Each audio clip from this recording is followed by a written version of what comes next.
100కు పైగా సినిమాలతో ప్రేక్షకులను అలరించిన సీనియర్ నటి పావలా శ్యామల కన్నుమూశారు. కొంతకాలంగా వృద్ధాప్య సమస్యలు, అనారోగ్యంతో బాధపడుతున్న ఆమె హైదరాబాద్ లోని ఉస్మానియా ఆసుపత్రిలో చికిత్స పొందుతూ తుదిశ్వాస విడిచారు. మంగళవారం తెల్లవారుజామున గుండెపోటుతో తుదిశ్వాస విడిచినట్లు వైద్యులు ప్రకటించారు. ఆంధ్రప్రదేశ్ లోని గుంటూరు జిల్లా అమరావతిలో జన్మించారు పావలా శ్యామల. ఆమె అసలు పేరు నేతి శ్యామల. చిన్నతనంలోనే తల్లిని కోల్పోయిన ఆమె 10వ తరగతి వరకు చదువుకున్నారు.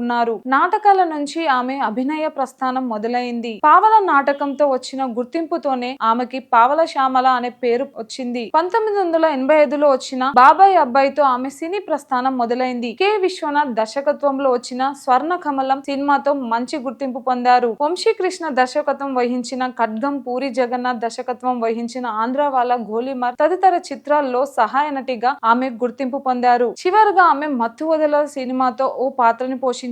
వందలాది సినిమాల్లో నటించిన ఆమె చివరి రోజుల్లో కటిక పేదరికంతో జీవితాన్ని నెట్టుకొచ్చారు. కూతురు మాధవితో కలిసి వృద్ధాశ్రమంలో గడిపారు. ఆమె పరిస్థితిని తెలుసుకున్న కథానాయకులు పవన్ కళ్యాణ్, సాయి దుర్గా తేజ్, నిర్మాత దిల్ రాజు తదితరులు ఆర్థిక సాయం అందించారు. వృద్ధాప్య సమస్యలు, అనారోగ్యం, పేదరికంతో ఆమె సతమతమవుతూ ఆసుపత్రిలో చేరి తుదిశ్వాస విడిచారు. కూతురు మాధవి కూడా అనారోగ్యంతో ఉస్మానియా ఆసుపత్రిలోని చికిత్స పొందుతున్నారు. టాలీవుడ్ క్యారెక్టర్ ఆర్టిస్ట్ పావలా శ్యామల అంత్యక్రియలు నేడు జూలై 29న నిర్వహించనున్నారు. ఈ క్రమంలో వనస్థలిపురంలోని రెడీ టు సర్వ్ ఆశ్రమం నుంచి ఆమె భౌతిక కాయాన్ని ఫిలిం నగర్ మహాప్రస్థానానికి తరలించనున్నారు. ఉదయం 10 గంటల వరకు పావలా శ్యామల పార్థిక దేహం మహాప్రస్థానానికి చేరుకోనుంది. సినీ ఇండస్ట్రీలు, ప్రముఖులు, నటీనటులు, అభిమానులు సందర్శనార్థం 1 గంట పాటు అక్కడే ఉంచనున్నారు. ఉదయం 11 గంటలకి ప్రారంభం కానున్న ఈ అంత్యక్రియలకు మూవీ ఆర్టిస్టు అసోసియేషన్ నాయకులు, పలువురు సినీ ప్రముఖులు హాజరై